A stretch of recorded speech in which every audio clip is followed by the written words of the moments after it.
My name is Sam Wise-Holmes. I am the creator and director of the upcoming crazy new show, Marvelous, a Risqué Parody, which is coming to Sydney in 2024. Now, this is a show that I began writing back in 2019, and we're finally in a position where we can be moving forward on it now. This is by far the biggest show we have ever put on, and we're so excited to document it and take you guys on the journey with us so that we can show you how we build this full-scale production from scratch, especially since it's the first time that we've ever done it. So let's jump back to the beginning and I'll bring you up to speed with where we're at now. So the show concept began with 3 major early scenes back in 2019. The first wasn't even a scene to begin with, it was just a parody song. So there's the song that they sing in the first Captain America movie called The Star-Spangled Man with a Plan. And I wrote a funny lyrical parody called The Man with America's Arse.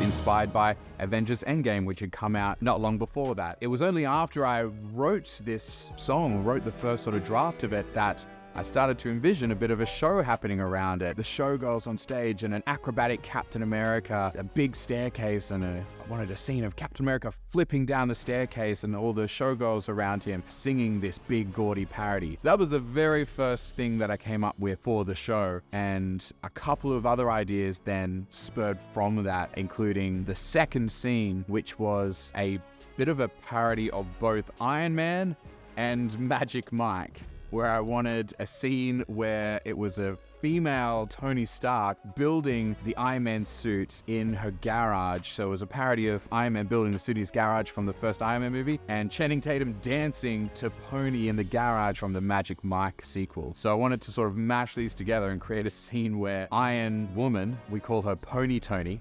dances like Channing Tatum whilst building the Iron Man suit like in Iron Man 1. So that was the second big scene that I coined originally, and that's where the ball just started rolling. I also had an idea for this third scene, which was using, so Avengers Endgame had just come out, where you've got like the big overweight Thor, and because I'd been thinking about how could I do like a different character, and I happen to know somebody who's a spectacular pole dancer, male pole dancer, and he's ripped and he's absolutely Thor-like in build. Then I thought, wouldn't it be excellent to just chuck a huge prosthetic fat suit on him, because I know he'd be strong enough to do it, and do a scene where Thor like stumbles in drunk and starts doing like this beautiful pole dance scene. That was the original idea, and he just starts doing this kick-ass pole dance as a big overweight Thor with a full prosthetic suit and everything. So that was an early idea as well. It's now expanded well beyond that, and it's this much bigger scene, but those were the 3 scenes that initially spurred on this show, and that's where everything started. From there, the show just almost began to write itself. There's so many opportunities to be fun and funny with this content, but also to present it in a way that audiences haven't seen before, especially with the raunchy element and all of the big production elements that I'm really excited for everybody to see. So after COVID settled down a bit, we were sort of finally in a position where we can start working on some of these big projects. And this one had just stayed in my mind that whole time. I'd always been going back and developing little bits and pieces throughout. So I knew this was the time to move forward. Cynthia is the lead producer from the Action Reaction entertainment side. And together we've been bringing on some excellent production team people who are going to help to bring this to life in the best way possible. After that, it was deciding how big are we gonna go, which very much comes down to how much money do we have the ability to spend. If you're not from the world of theatre or of theatre producing, then you might not know, theatres cost like $10,000 just for one night. So there's a lot of money involved in putting on a show. One weekend of shows